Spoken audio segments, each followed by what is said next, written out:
નમસ્કાર મિત્રો, કાયદાની વાતોમાં હું એડવોકેટ સંજય પંડિત આપ સૌને આવકારું છું। મિત્રો, આજે આપણે પ્રકરણ 6ની ચર્ચા આગળ ધપાવીશું। કલમ 137 ઉપર આપણે પહોંચ્યા હતા। કલમ 137થી અપહરણ, અપનયન, ગુલામી અને વેઠના ગુના અંગેની છણાવટ કરવામાં આવી છે।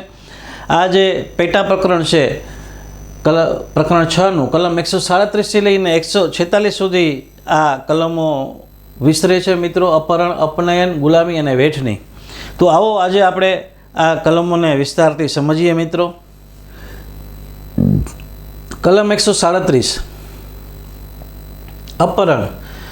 અપહરણ બે પ્રકારના છે, ભારતમાંથી અપહરણ અને કાયદેસરના વાલીપણામાંથી અપહરણ। અપહરણના બે પ્રકાર આમાં દર્શાવવામાં આવ્યા છે, એક ભારતમાંથી અપહરણ અને બીજું કાયદેસરના વાલીપણામાંથી અપહરણ। એટલે કોઈ પણ વ્યક્તિ જે ગાર્ડિયન છે, જે માતા પિતા છે, એના વાલીપણામાંથી કોઈ પણ બાળકને અથવા તો કોઈ વ્યક્તિને લઈ જાવી બળજબરીપૂર્વક છુપાવીને માતા પિતાની સંમતિ વિના અથવા એ વ્યક્તિની સંમતિ વિના, તો એ અપહરણ, કિડનેપિંગ કહેવાશે મિત્રો।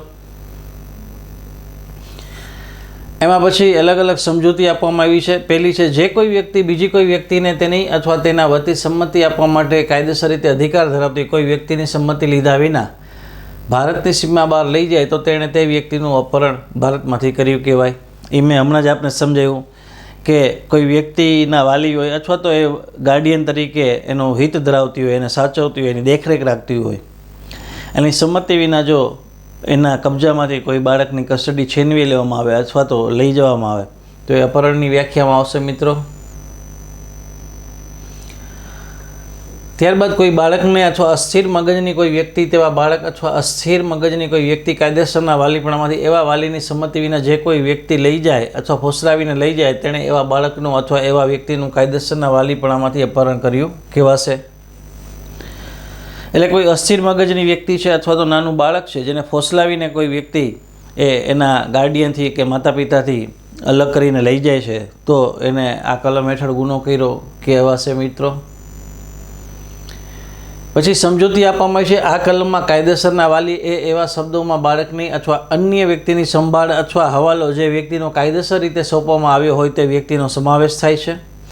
આમાં કાયદેસરના વાલીમાં કોનો સમાવેશ થાય છે એ સમજૂતી આપવામાં આવી છે। કાયદેસરના વાલી માત્ર માતા પિતા થતા એવું નહીં, પણ વાલીપણા હેઠળ, એટલે માની લો કોઈ સંસ્થા છે, એમાં બાળકો છે, તો એના જે એની દેખરેખ રાખનાર મેન વ્યક્તિ હોય, જેની કસ્ટડીમાં એ બાળકો રહેતા હોય, તો એ પણ એનું કાયદેસરનું વાલીપણું કહેવાશે મિત્રો। અથવા કોઈ બાળકના ગાર્ડિયન તરીકે કોર્ટે નિયમમાં હોય તો એ પણ વાલીપણામાં આવશે।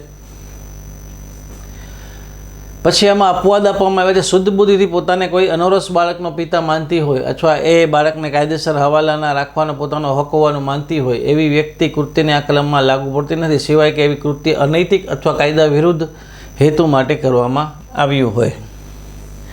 એટલે કોઈ વ્યક્તિ છે શુદ્ધ બુદ્ધિથી, માની લો કોઈ અનોરસ બાળક, એટલે જેને આપણે કહીએ છીએ કે નાજાયઝ ઓલાદ,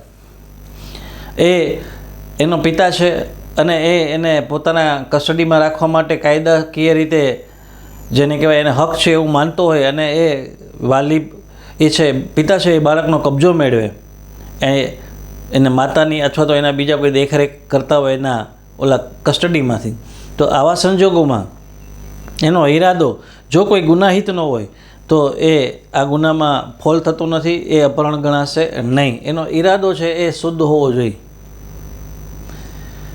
જે કોઈ વ્યક્તિ બીજી કોઈ વ્યક્તિનું ભારતમાંથી અથવા કાયદેસરના વાલીપણામાંથી અપહરણ કરે તેને 7 વર્ષની મુદત સુધીની બેમાંથી કોઈ કેદની શિક્ષા કરવામાં આવશે અને તે દંડને પણ પાત્ર થશે। હવે આ પ્રકારના કોઈ ગુના આચરે છે તો એને 7 વર્ષ સુધી લંબાવી શકાય તેવી કોઈ પણ પ્રકારની, એટલે સખત અથવા તો સાદી કેદની સજા થઈ શકે છે અને દંડનું પણ પ્રાવધાન આમાં કરવામાં આવ્યું છે મિત્રો।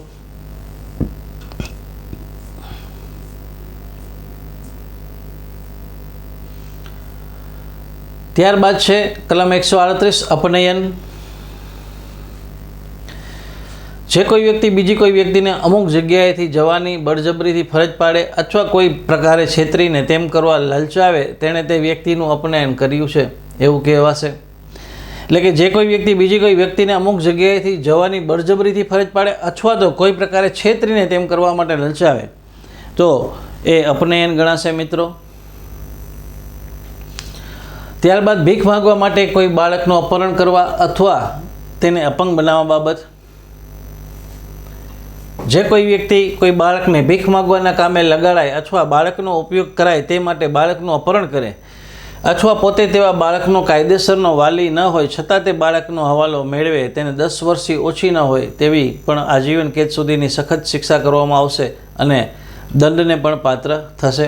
એટલે કોઈ આપણે ઘણી વખત સિરિયલોમાં અને પિક્ચરોમાં જોતા હોય છે કે ભીખ મગાવવા માટે થઈને પણ બાળકોના અપહરણ કરવામાં આવતા હોય છે અને ત્યારબાદ એ બાળકોને કાયમી ખોટખાપણ રહી જાય એ પ્રકારે એને ઈજાઓ પણ કરવામાં આવતી હોય છે. તો આવા કિસ્સામાં ઓછામાં ઓછી 10 વર્ષની સજા અને વધુમાં વધુ આજીવન કેદ સુધીની સજા થઈ શકે છે. આ સજા કોઈ પણ પ્રકારની હોઈ શકે, સખત સજા અને સાદી, અને દંડની પણ જોગવાઈ એમાં કરવામાં આવી છે મિત્રો.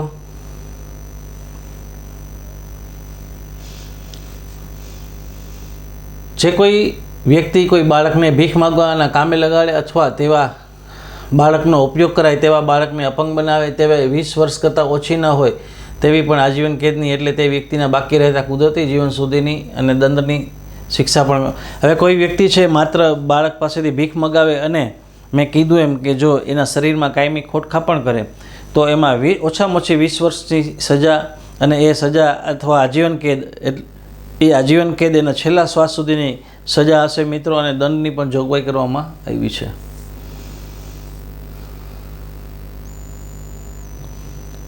કોઈ વ્યક્તિ પોતે કોઈ બાળકના કાયદેસરના વાલી ન હોવા છતાં તે બાળકને ભીખ માંગવાના કામે લગાડે અથવા તેનો ઉપયોગ કરે ત્યારે એથી વિરુદ્ધનું સાબિત ન થાય તો તેણે બાળકને ભીખ માંગવાના કામે લગાડવામાં આવ્યું અથવા તેનો ઉપયોગ કરવામાં આવે તે માટે બાળકનું અપહરણ કર્યું છે અથવા અન્યથા બાળકનો હવાલો મેળવ્યો છે એમ માની લેવામાં આવશે.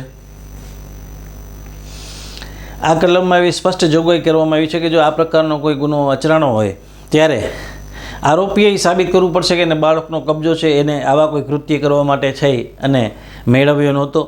અન્યથા કાયદો એવું માનીને જ ચાલશે કે એને આવું જ કોઈ કૃત્ય કરવા માટે, એટલે બાળક પાસે ભીખ મગાવવાના કૃત્ય કરવા માટે થઈને જ એનો કબજો કાયદેસરના વાલીપણામાંથી છીનવો હતો એવું માનીને જ કાયદો આગળ ચાલશે અને એની ટ્રાયલ એ રીતે ચલાવવામાં આવશે મિત્રો. એટલે આમાં જે સાબિતીનો બોજો છે એ આરોપી ઉપર મૂકવામાં આવ્યો છે, ફરિયાદી ઉપર નહીં. જ્યારે જૂના આઈપીસીમાં આ પ્રકારનું નહોતું મિત્રો. ત્યારબાદ આ કલમમાં ભીખ માગવી એટલે કોઈ જાહેર સ્થળે ગાવાના, નાચવાના, ભવિષ્યના ભાખવાના, હાથ ચલાકીના ખેલ કરાવવાના અથવા ચીજ વસ્તુઓ વેચવાના કે અન્ય કોઈ બહાના હેઠળ ભીખ મંગાવીને કે લેવી. આમાં ભીખમાં માત્ર ભીખ માગવી એટલે આપણે જોઈતા હોઈએ છીએ કે જે રીતે ઓલા બાળકો ઉભા રહીને ભીખ માગે એવું નહીં, પરંતુ એની પાસેથી કોઈ પણ પ્રકારના ઓલા આપણે ઘણીવાર જોતા હોઈએ છીએ રોડ ઉપર ઓલા ખેલ કરાવતા હોય છે અથવા કોઈ વસ્તુનું વેચાણ કરાવે એની પાસેથી. તો આ બધું છે એ ભીખ માગવામાં આવરી લેવામાં આવ્યું છે મિત્રો.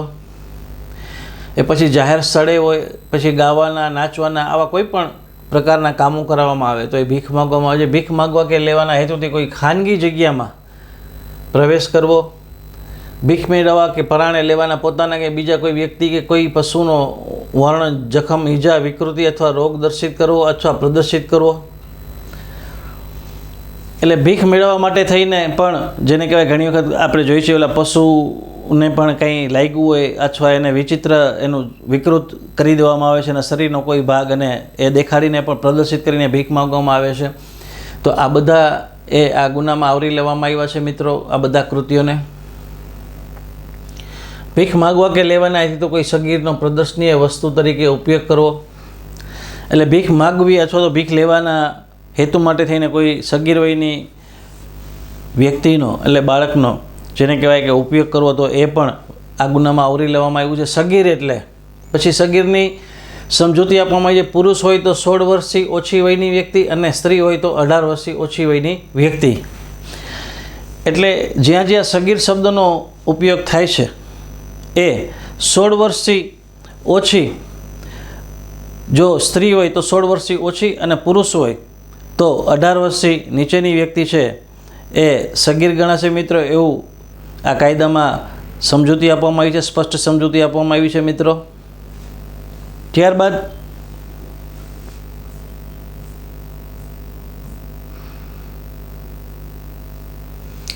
ખૂન કરવા માટે અથવા ખંડણી વગેરે માટે અપહરણ અથવા અપનયન કરવા બાબત.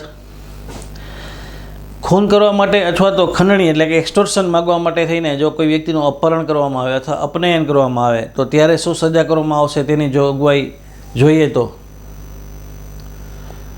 આવા કિસ્સામાં આજીવન કેદ અથવા તો 10 વર્ષની મુદત સુધીની સખત કેદની સજા કરવામાં આવે અને દંડને પણ પાત્ર થશે. 10 વર્ષની સખત કેદ અથવા તો આજીવન કેદ સુધી લંબાવી શકાય એવી સજા અહીંયા થઈ શકે છે મિત્રો, અને દંડની પણ જોગવાઈ કરવામાં આવી છે.